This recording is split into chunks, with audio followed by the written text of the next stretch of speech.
Welcome, blockheads. This is episode 80 of Business on the Block for May 15th, 2024. We're late. It's 9:33 East Coast AM, New York area. Whoa. If you're this important, people wait for you, right? Isn't that how this works?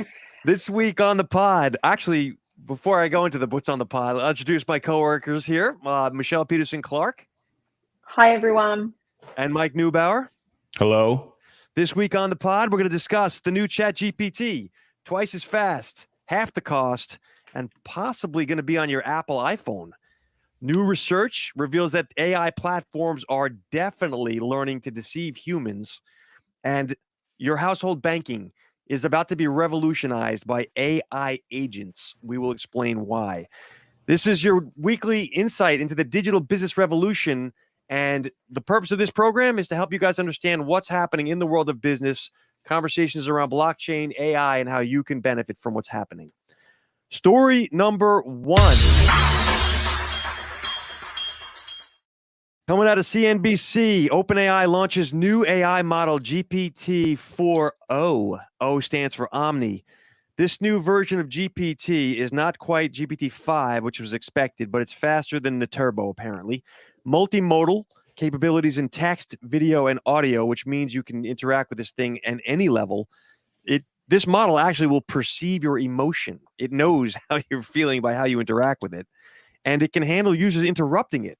So if you've ever had the back and forth with your Amazon product, who shall remain nameless, this will be a lot more of a smooth engagement. So I'm curious, before we get into the nitty gritty of how this ties into Apple, OpenAI is thinking about adding video chat through Chat GPT eventually. They're really trying to add as much as they can to this before they escalate it to the next version of it. Let's put it that way. So for thoughts on this, I'd like to start with you, Mike. What do you think? Is this fluff? Is this worth our time? This is all the news right now in the AI world. What do you think? It's the continued evolution of this technology that's coming out at a rapid pace. All these little bells and whistles, they're going to continuously drip them out there. And then they're just going to try to market the hell out of it when the next big version comes out. And that's when you start seeing these pushes into this. But we can add all these bells and whistles to this technology as much as we want. There's still a lot of unanswered questions with respect to where this data lives, where the security implications are. These are things that I still have in the back of my mind whenever these things pop out. And I revert back to a conversation that we had over a year ago when this thing really surfaced. Did Chat GPT 4 create Chat GPT 4o? And if the answer is no, then I know for a fact there are still tremendous amount of fingerprints on this technology, and somebody somewhere is monetizing the data that we're putting into all this. Well, I don't think there's any argument about that. We know where the data lives. It lives over at Microsoft now. Michelle, what do you think about this? Is this worth the big hullabaloo that's being built around it? It's just all starting to feel a bit icky, really, isn't it? Like, I get we need to innovate, we need to improve, all of that stuff. And it would appear that these days the timelines for that stuff is shorter and shorter because investors and markets and VCs who put their money into things want to, see a return, or they want to see things moving and progressing. And some of this stuff, I feel like it's bringing out new things for the sake of bringing out new things, rather than necessarily, is it what we want? Is it what we need? And is it doing the right thing? But I agree with Mike. I feel like what's behind the curtain here is getting more and more complex, and the webs are more interweaved these days than we can probably even imagine. And I'm just starting to feel like, how far is this going to go? Because it kind of ties into the next story and the next story as well that we're going to do today. And overall, all this. My 2 cents on this, the thing that really caught my eye as a business show, this show is focused on how, what are the business implications. The product announcement did not come from OpenAI. ChatGPT's new advancement was made by a completely separate company. The chief technology officer of Microsoft made the announcement. So we all know the correlation there. That Microsoft owns 49% of OpenAI. the fact that they have now shifted the announcements over to Microsoft, essentially it's a Microsoft arm. We've known that. It's now official. And so that was the part of it I thought, okay, there's no surprise. It's just like social media. You're going to copy each other's features. You're going to add on incrementally. But it does, to your point, Michelle, the second story, which I think is the real news, is where we're going to take this. Apple, the missing element here for all this AI conversation, maybe putting Chat GPT onto the iPhone. Apple's expected to announce Chat GPT features in their new iOS 18, which is their next level of the operating system. For those who remember, Apple had been previously speaking with Google about installing Gemini, or at the time it was Bard, on the phone. That never happened. As you may remember, George Washington turned black a few weeks ago. And then after that, it turns out that suddenly ChatGPT is in the running to be on the Apple phones. So we'll see. And this isn't just for the phone. Apple is considering this across all their devices, MacBooks, etc. And obviously, the distribution of the AI is going to cement the position of whoever the AI top dog is. More thoughts on this, but first we'll start with you, Michelle. What do you think about Apple chatting with ChatGPT or OpenAI to get ChatGPT on the phones? Well, how long ago? I don't know. We need to start keeping a running list of the predictions we make in episodes, because we're way ahead of this. You know, I don't know. Everyone who watches it, every second week, I hold up my iPhone and say something's going to come on this, whether it be a wallet or having AI installed on it, coming as standard, those sorts of things. So, it's like this is no surprise to us, certainly, and anyone who listens regularly to the show, that something like this was going to come. So from that point of view, the only caveat on this story was that nothing official's been announced yet, but this is just all the rumor leaking. So, I guess it could still fall over. But I mean, I think it's pretty. When Apple brings out the next version of the iPhone. I'll be honest though, Michelle, there's been so many stories on this that it is rumored. It's not been confirmed, but it's clearly something's cooking, and this. Sure. Absolutely. And no company's said anything about leaks, etc. Mike, what do you think? Is this going to be, what does this mean for Apple? What does this mean for Microsoft? What does this mean for Google? Well, 2 weeks ago, we had a conversation about some of these open AI and open source platforms going broke or not making enough money. And we literally threw on the table, like, a deal like this is inevitable. And lo and behold, I find it interesting, though. I mean, you mentioned a lot about Microsoft. Microsoft and iOS have always really butted heads. And they've always sort of been competing companies. And if this is an opportunity to sort of meld it all together, that could be a giant step forward. I know Apple just recently did away with their insane, exclusive charging system that, was exclusive to Apple products. And they're moving to a USB-C, which is more universal, more standard, and much more user-friendly. So they're making shifts in the way that their hardware is designed. And relating this back to the first story, my concern with a lot of this stuff is that they're shoving it so far down our throat that it's going to become another dependable element that we use on a day-to-day basis, right? Like, I went to go drop my kid off today and I left my phone on my desk and I didn't have my phone with me. And while I didn't have a panic attack, how many people would, right? How many people would lose their mind? And ironically, I had to call my wife, so I had to call her through my watch. Which, I was going to say, do you have a watch? Well, yeah, exactly. Which, you're never truly disconnected from this. So if we start implementing a lot more of these AI tools where, this AI bot is going to show you what ingredients to buy at the grocery store, or, what the best route is to not only avoid traffic, but, to make sure that you have a stress-free drive on your way to work. Like, all of these things are now going to become so dependent in our lives. It's the next evolution of that little computer we hold in our pocket all day long anyway. I had to pull over and call my wife on the payphone. I'm kidding. I actually if you found one, I'd be shocked. I actually showed my children a payphone in Disney World 2 years ago. It was the corner of one of the restaurants, and they were like, "What is that?" I'm like, "Yeah." Anyway, I agree with you, Mike, but I mean, there's no avoiding it. It makes the convenience factor it's too great. People are not going to not go with this. No, you're 100% right. The Go ahead. problem with some of this stuff, though, I think, is that it'll be great until one day we go, hang on. And it's too late then, because it has just put its little sticky fingers through everything. And that, I think, is going to be the problem. It'll mean be like cell great phones? until it isn't. Yeah. I mean, try yeah. taking that off the market at this point, right? I mean, Well, you can't. you're talking about the potential of solar flares and how phones aren't going to work, and all these different random things that are happening. You got the northern lights that are visible in the middle of the country now. All these things that are happening. Everybody thought their cell phone was going to go down. Imagine a world where you can't access your smartphone. I mean, the hardest thing my phone can do right now, believe it or not, is make calls. Yeah. So I hate to say it, Mike, but that's an inevitability. Like I don't want to get into the warfare thing, but like taking down the electronics network would be the step number one for any country that wants conflict with another country.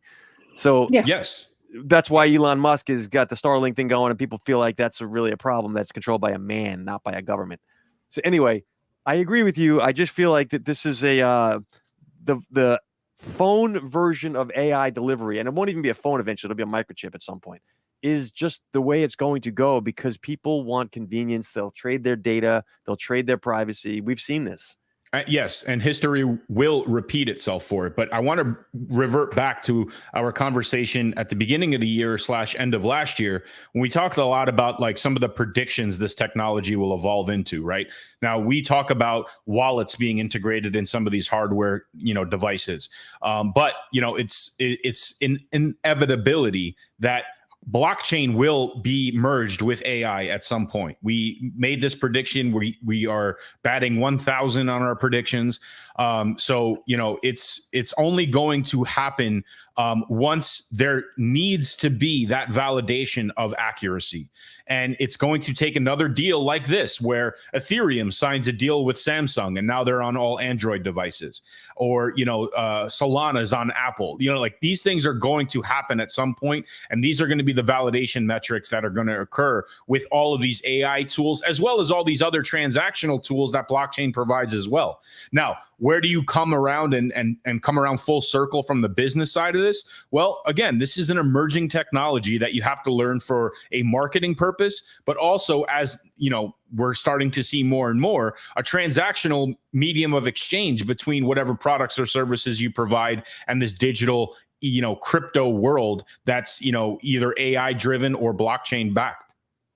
So two things. One is, I feel like what's being lost in the business aspect here, and as a business show, I want to highlight this. This is Apple being shut out of the AI race. They are the distribution platform now, fine, but they're not actually in the AI race. They're in the distribution game the same way they would be with WhatsApp or any other thing on their phone. And I'm cool with that. Honestly, I have no problem with that whatsoever. Now, if they sign an exclusive deal where only, Chat GPT is available through the Apple Store, now you're talking about, a whole different ballgame as far as their involvement, because there is something on the back end with that. My point is that Apple may regret this years later. But I disagree. I stick to what you're good at.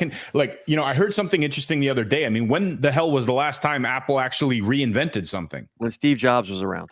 Exactly. So all they've done lately is make things smaller, more compact, and just different versions of the same devices. Right. Whether that's a watch, an iPad, a phone, they haven't come up with anything crazy. I mean, I guess you can make the argument of the goggles, but the goggles are just basically a wearable phone. The second thing is, but other than after that, what else is there? Really, they've dropped the car idea. We know that. I mean, maybe their next thing is a TV. Like they've got the Apple TV box, but an actual TV. The goggles. That's up to them to figure that out. That's why everybody but I'm just saying their job as the cult leader. No, it's not necessarily limited. I mean, would you have thought I would have never thought in my childhood I'd be talking to on the phone through my watch on my way back from dropping my kid off this morning. That's okay, though. It's just technology. It's fine. I get it, but again, it's their job to evolve that technology and show us some of the cool stuff that we can now go out and play with. That's my point, though. Apple's not in that game anymore. They are in the distribution game. They're kind of like Disney can't make movies, but they're great for distributing them. Like Apple can't make tech, but they're great for distributing it. Well, this is where I kind of push back a little bit. I think they will have the ability to evolve the tech, especially with these new toys that are available. And guess what? Now they can ask on what opportunities they can improve the tech with. Chat GPT. Yeah, I know. But besides which, your concerns around TikTok, the app being knowing what's on your background, et cetera, when you use this is the same thing on steroids. I know. I was going to say that. Which takes us into the second part of this story here. There's actually, guess where we're entering now, folks? Our favorite part of the program.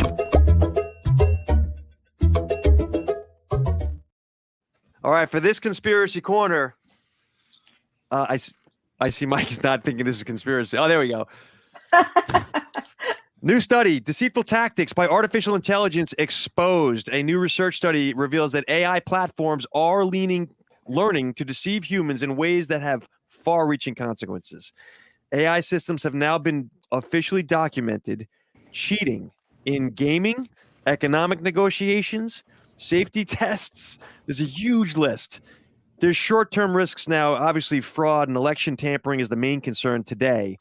But this research piece goes on and makes the long-term possibilities include concerns around possible loss of human agency and control of these devices. So you're talking about they don't really know. The ability to make this thing think on its own has outstripped our ability to regulate it, and now it's outstripping our ability to even understand what it's doing. And so it's no shocker to anybody that these things can think independently, they can learn to deceive. What's shocking to people, and I don't know that it should be, is they're at the human level of maliciousness possibilities. So thoughts around this, Michelle, we'll start with you. It's an interesting study. It's worth the read. What do you think about deceitful tactics by AI now coming to light?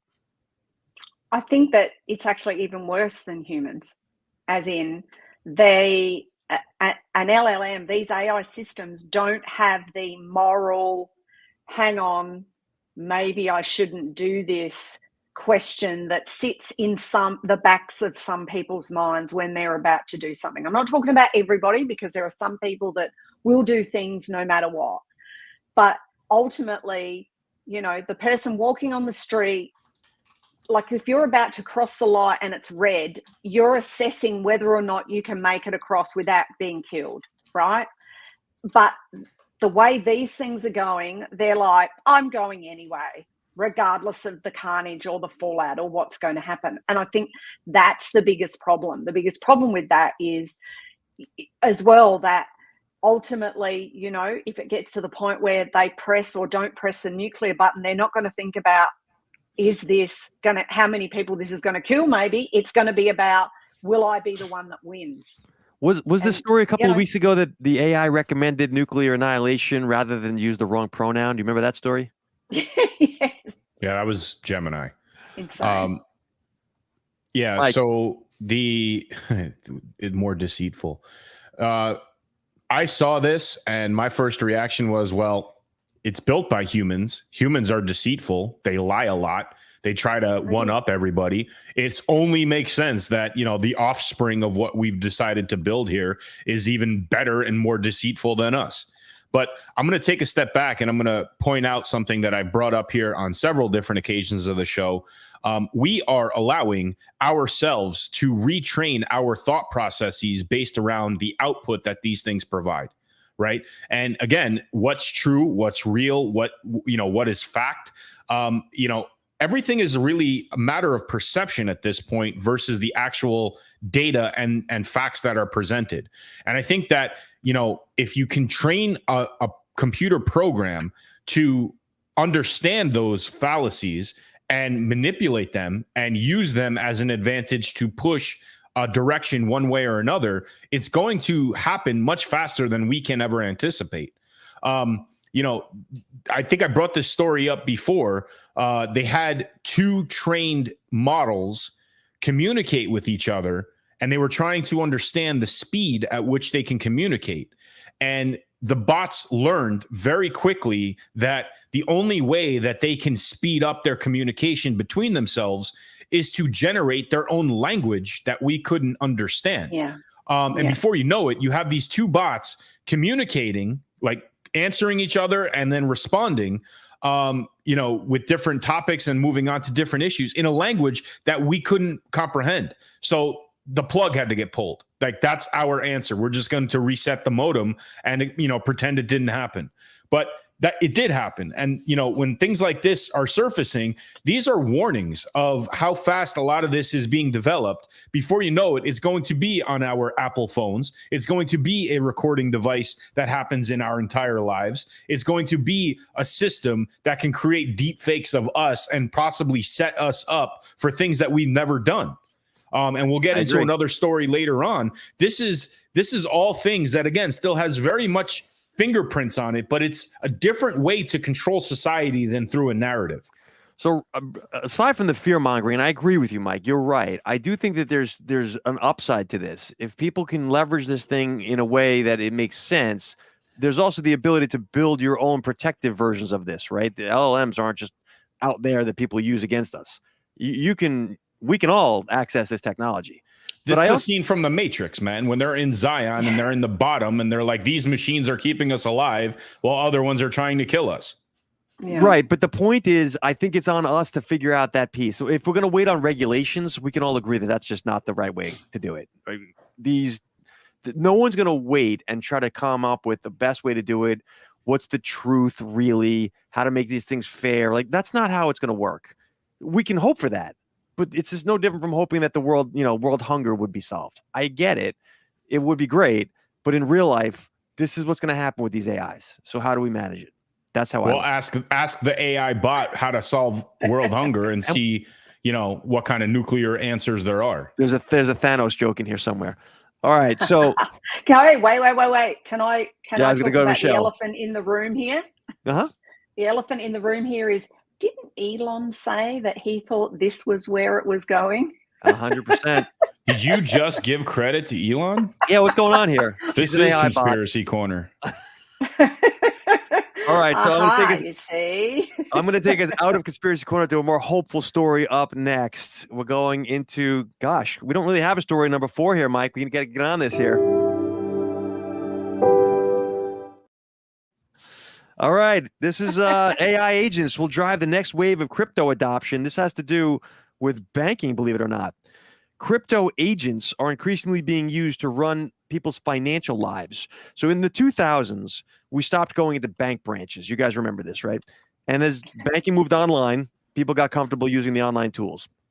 Today's online financial tools are very soon going to look archaic because we're increasingly managing our personal finances through AI agents. So what's an agent?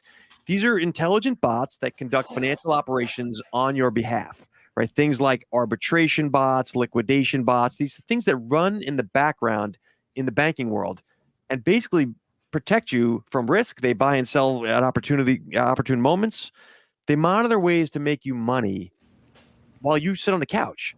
Like, the future of banking isn't going to be you deciding what's the best interest rates for yourself. Where should we move the banking savings accounts?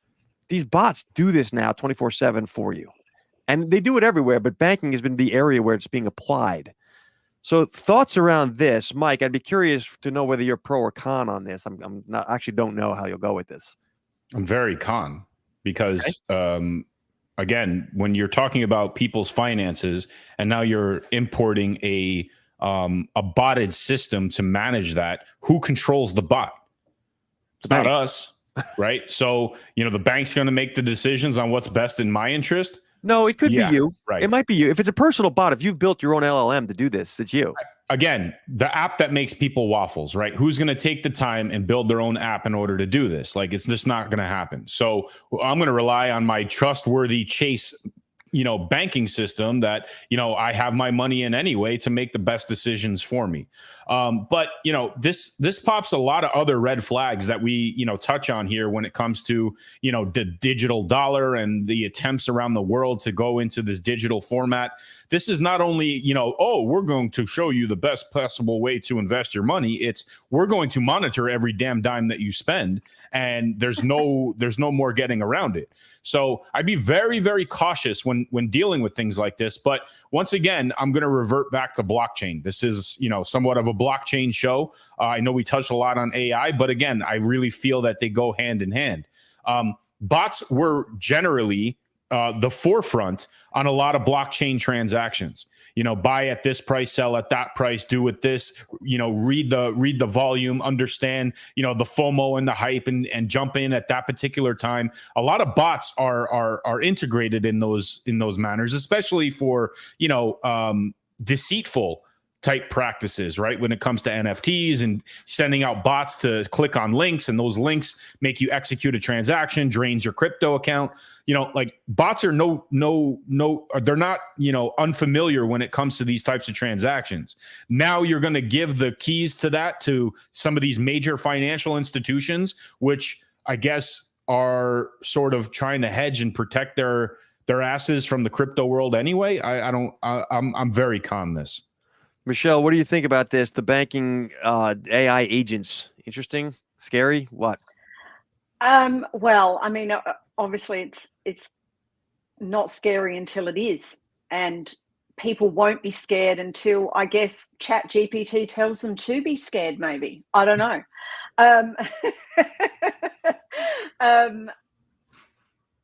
One of the things I think that was really interesting about this article comes in the very end sentence, I think it is.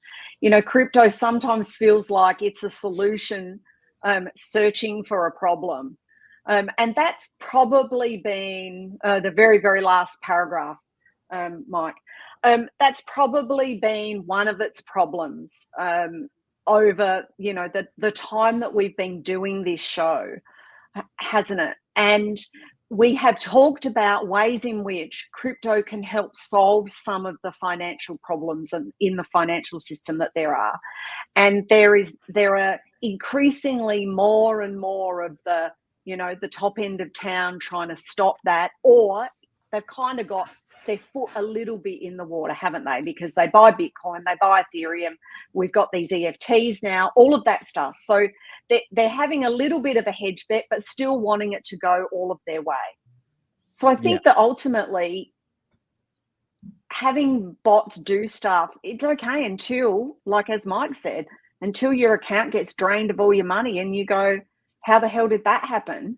Because right up until that time, every week it was paying this bill and that bill, and you didn't have to do anything, and it was fantastic. And you've got, 5 hours extra a week without having to manage your money and all that. Fantastic, until one day they either all your money disappears or they pay the wrong person or whatever. So there's all that stuff. I just don't know how. Maybe when the current 5-year-olds are adults, like our ages, and we're all dead, and the people who remember a system before this, maybe, but until then, I just can't see how it can be universally adopted properly, because it's just not. Just well, speak for yourself. I'm training an LML to keep me alive forever, so I will not be dead. Let me know how that works. So hang on. Here's a fact for you, and this is something that really kind of sums a lot of this up. My son is 16 months old. Okay, since he's been alive, I have not stepped foot into a bank. Dude, I'm with you. Like, it's been a long time. Long time. I mean, you just have to go there, wait online, sit there, have the pen that's attached to the little chain. Like this was an entire, process. No more. It just doesn't exist. So we've already automatized the system, right? Now it's just a matter of how can we make it more convenient? And the only way to make it more convenient is for some of these banks to potentially even go further in cutting their costs. And how do you do that? Well, you replace the teller with this AI system. But I'm going to touch on something that Michelle brought up a few weeks back with respect to, I forget which company it was. It was some customer service. I think it was an airline company, some customer service. Air Canada.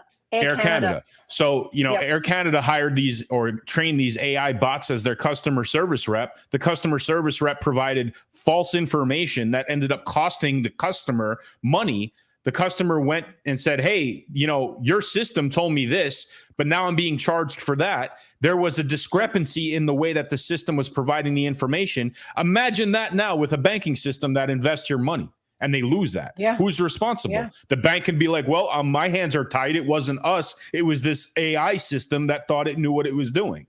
The first time but through, they lost that. case, and the guy won. So Air Canada actually did have to pay out. So maybe that is a like a precedent. So Maybe.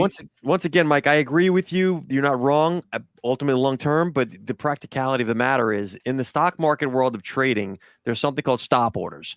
If the stock price should drop and it hits $20, I want to buy it. So I just put in the stop order and I don't worry about it. And when the stock gets triggered, I buy the stock. In the world of institutional trading, the more complex version of that same thing is when the stock gets triggered, Mr. Trader, me or whoever, I need you to buy 50% of it up front, do it slowly, stretch it out over 2 hours. And then when it gets to that, hedge it with some futures. And like there's a whole plan that these hedge funds do that the trader has to execute in order. My point is all of that will happen now automatic, not just in trading, in banking. If my banking situation should change, if I every time I make my loan payment, I want to make sure I make a half mortgage payment at the mid-month. I can do all this stuff with bots now.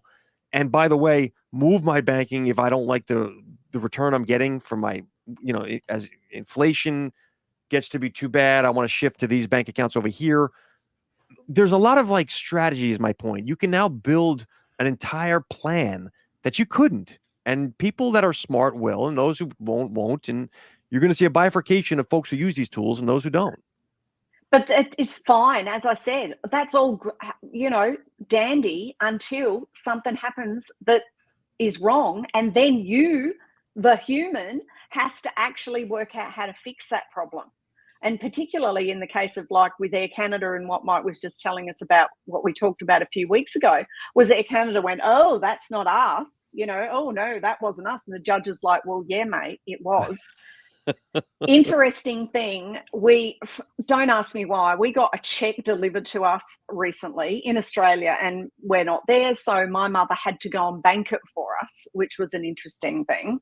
We've still got books with slips, believe it or not, left over from a bygone era. But anyway, off she trundles in with the check and this slip. Didn't even let her in the door of the bank because the tellers are just outside. The agent came and said, oh, yes, what was it that you can do? The door's open. She stands there and they go, oh, yes. They go, oh, yes, just come over here to the teller. And the woman helped her. My mother's in her 80s. The woman helped her type in the number and put the slip in and put the check in, and she got a receipt and walked off. Didn't even let her in the branch. What's a check? Yeah. I thought Americans knew all about that. I'm kidding. You guys all have checking accounts everywhere? Yeah. So I'll tell you this. Too many.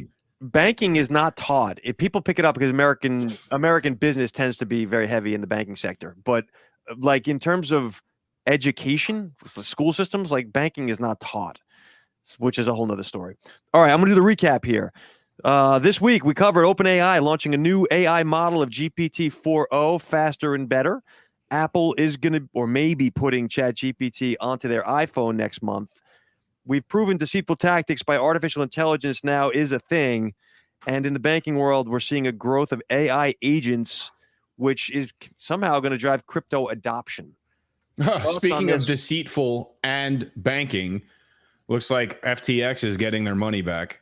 Yeah, that's right. So loose ends wrap no, up FTX here. People, not them. Yeah. From where I have no idea, because I know for damn sure all the politicians that he gave money to is not returning that money. So where did all this money appear from? For those who follow the story, it was 8 billion they found, didn't they? Didn't they find 8 billion or something like that lying around? Like on the desks or in the it happens all the time. If you look in the corners, they're getting back 118% of their funds. How's that work? Yeah, good. Interest. I have a lot of questions. Perhaps they've been investing it and earning money off it. Or no, I know it would be because Bitcoin's gone up in price since they found it. Right. So if we're doing the loose ends wrap up, we should touch on Binance as well. For those who aren't following the story. Hang on. Sorry, Michelle, doesn't that prove that this crypto system works? Bitcoin went up, therefore there's more liquidation on this other coin that had Bitcoin as a backing. Hang on, just let me ask Chat GPT. There's no question. I mean, crypto's been running fine since 2009 with no intervention, no oversight, no downtime. There's no question crypto works. The problem is crypto doesn't work for the banks, Mike. And that's what right. again we're trying to understand on what the ultimate end goal is, right? Clearly they don't want people in their branches, even if they show up with, you know, a 1990 slip, you know, in order to deposit this piece of paper that has some weird hieroglyphics on it that came from somebody's pen. It's the banking system is going to find ways to get their claws into it. And again, like, we don't trust them now. Why are we going to trust them with a thing that we know works without them? So I'm going to go take us to the conspiracy corner for 1 second. If the banking system, if they do roll out a central bank digital coin, the CBDCs, you no longer need commercial banks because the government's arm, right, the Fed in this case for the Americans, can control your banking directly, theoretically, which would mean there's no reason for JP Morgan, Wells Fargo, Bank of America. They don't have to exist. They're not needed. But who's going to donate to those campaigns in order for them to stay alive? So I don't know how this is going to play out, but crypto is clearly going to be a central component of banking going forward, no question. And then how do they control it? It's got to be through a centralized banking coin, right? It has to be. And then I don't know where it goes, but I do know that crypto has been proven, Mike. There's no question that it's only about the integration is all that matters right now. All right. And AI on the phones is going to assist with that. I think the blockchain will also play in, to your point earlier, and the purpose of this program.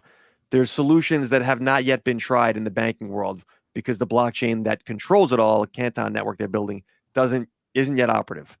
But you're going to see all this world of innovation in banking is going to start once they finally get the control mechanisms built. Speaking of wrapping up loose ends, I did want to touch on the Binance. Michelle, fill us in on what's going on with Binance at this point. So CZ has gone to jail, been sentenced to 4 months in jail. Now, the prosecutors asked for 3 years, which is double what the sentencing guidelines were of 18 months. You know, it instilling, like, you know, the wrongs and the rights of this story are really quite interesting. You know, like, he didn't do an FTX. No one lost money. No one who owns or had money in or crypto in an account in Binance had lost any money. So this was, you know, we know that this story was really about the US government flexing its muscles to do with regulation or not, speculation or not, or whether crypto is a currency or not, et cetera, et cetera. And, you know, the results are 2 things. One, he's gone to jail, and, you know, fair play for him that he stayed and he went, you know, he stood up. He didn't try and escape to some other place to do so. When you say sent to jail, I would argue that's stopping by the jailhouse for a cup of coffee. 4 months for laundering money. I mean, I don't know the last person that got hit with laundering money, but it wasn't 4 months is, and to keep this the record clear here, this guy's worth $23 billion. Like, he's not some like 2-bit petty criminal thief. They basically did the bare minimum to say that they prosecuted this guy, that he's spent jail time. So they have now the precedent on the books. I agree with you about the U.S. federal whatever, but I do think it worked, right? They've put the fear of God into the crypto banking sector, and whether or not these things are even determined to be securities doesn't matter anymore. Last week, you know what I've noticed in this country over the last little while is that there's such a weaponization of the judicial system. I mean, do you think that people get, you know, thrown into these kangaroo courts and get charged with ridiculous things for no reason here? Never. I'm going to draw a distinction though, Mike. The weaponization of the judicial system has overtones of political, like, Republican Democrat in America. This isn't about that. This is about banking not being able to control. But it's the same story, just a different chapter, right? It's the government flexing, saying you need to be fearful because we'll do this to you. Right now, I'm not trying to turn this into a political discussion, but this is becoming a common theme here about the ability to do that. When, again, who is the victim? What is the issue? Like, again, you can't even define what it is or what its purpose is, but yet you're going to enforce it. Well, if they define it, they can't enforce it. That's the point, right? So, you know, that's the problem for them. Again, I don't know where all of this ends up. It's going to take somebody to push back, maybe not with a red hat, but, push back hard and say, listen, you guys can't just start flexing whenever you want, because you're not this entity that has control over a global system like this, right? I don't know where this guy, maybe he decided it would be better just to serve it out, squash it, and move on. But I mean, they're not even allowed to do business here anymore. Why the hell would he even comply? So like you, Mike, I grew up as a boy in the United States, and I remember the Soviet Union collapsing, and it was because of economics. And that is the only way to oppose large regimes. It's always going to be economics. It's not, I agree with you, someone should stand up to the government kind of thing. This guy's worth $23 billion. He stood up to the government. Guess what? He's in jail for 4 months.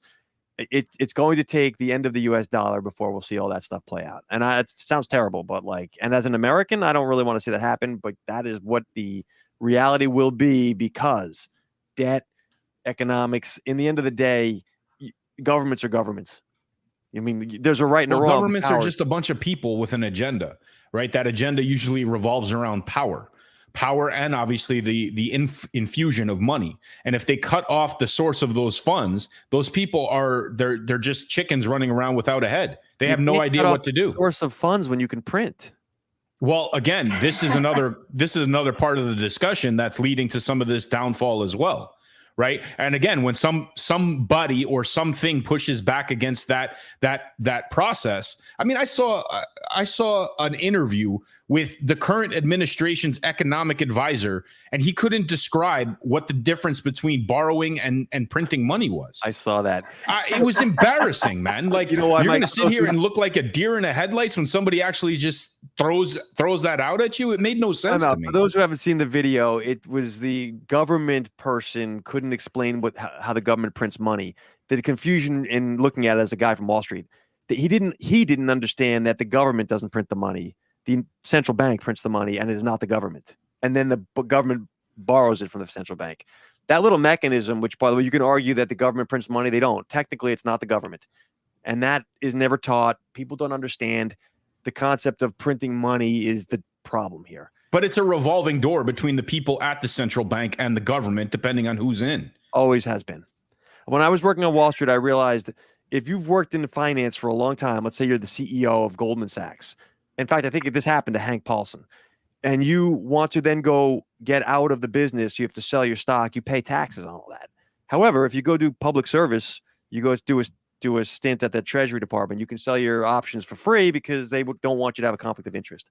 So it becomes an incentive to move between the sectors of private and public. Right? You're right, but it's not going to change.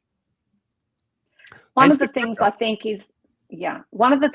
is interesting about CZ and the Binance case is that if you think about in history, how many white billionaires have been charged in the US and gone to jail for crimes that they've done?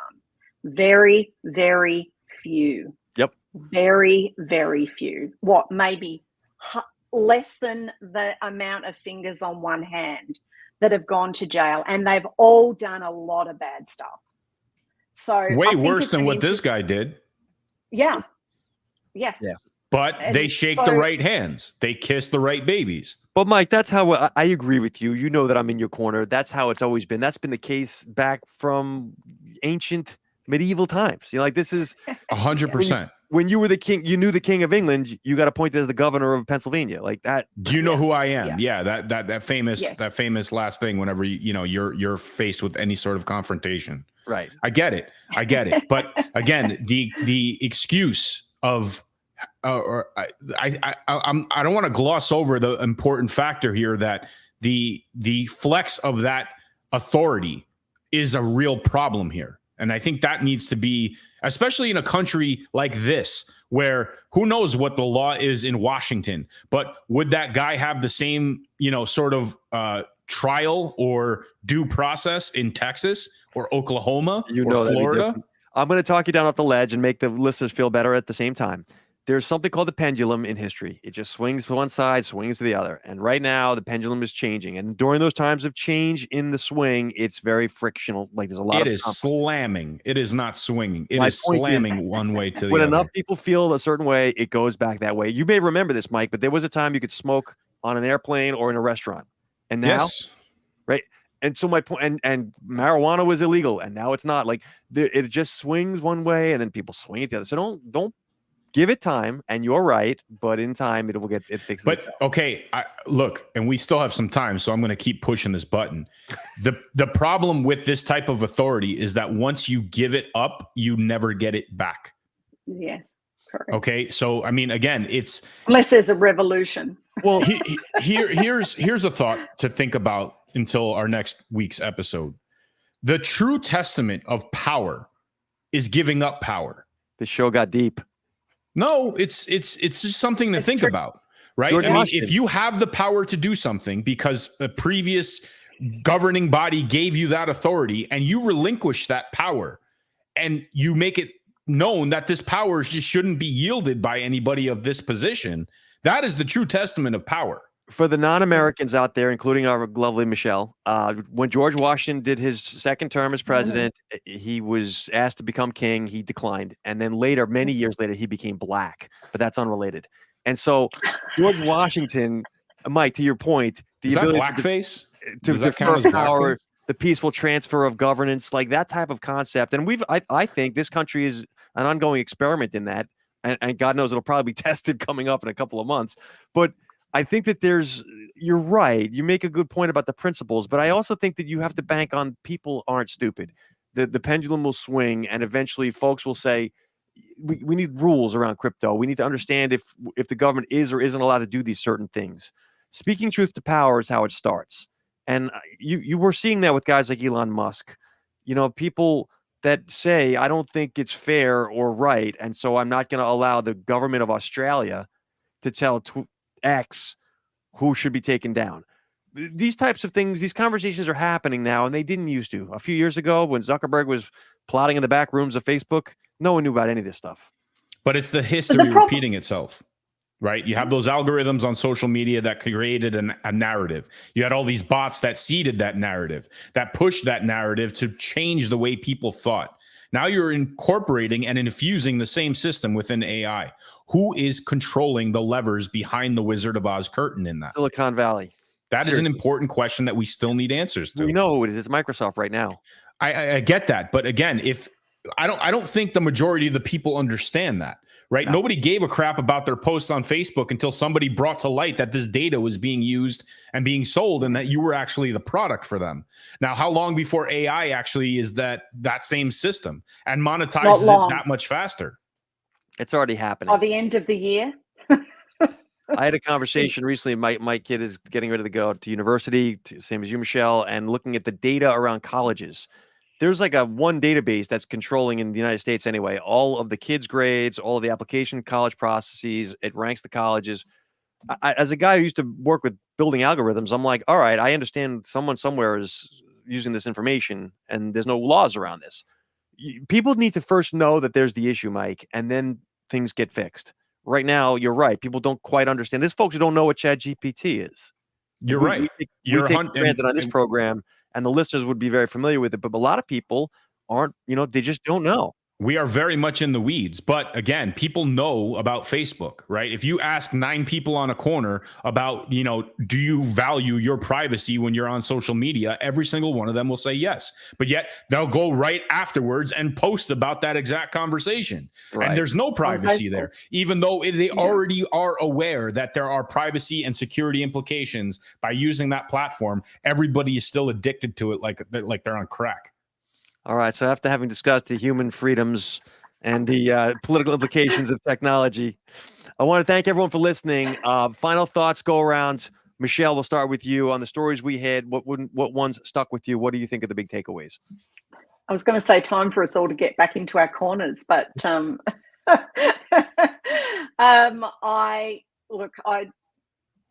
I mean, we knew it was coming with regarding AI. We knew it was coming, and it's probably racing towards me quicker than I thought it would, but it's all starting to feel a bit icky. And that, that's not to say, I'll stop using it necessarily, but I am certainly more circumspect about the information I ask Chat GPT for. It's a good way to put it, now. circumspect. Mike, what do you think? Final thoughts on the stories we've covered today? I'm still not getting an iPhone. Okay. For my part, I really feel like this is the beginning of the end of Apple as an innovative leader. I think that their platform is great, but I also think the big takeaway for me, we need to be using AI for personal advancement in terms of business building. I know that sounds so fluffy, but the reality is, it's, Michelle, to your point, happening faster.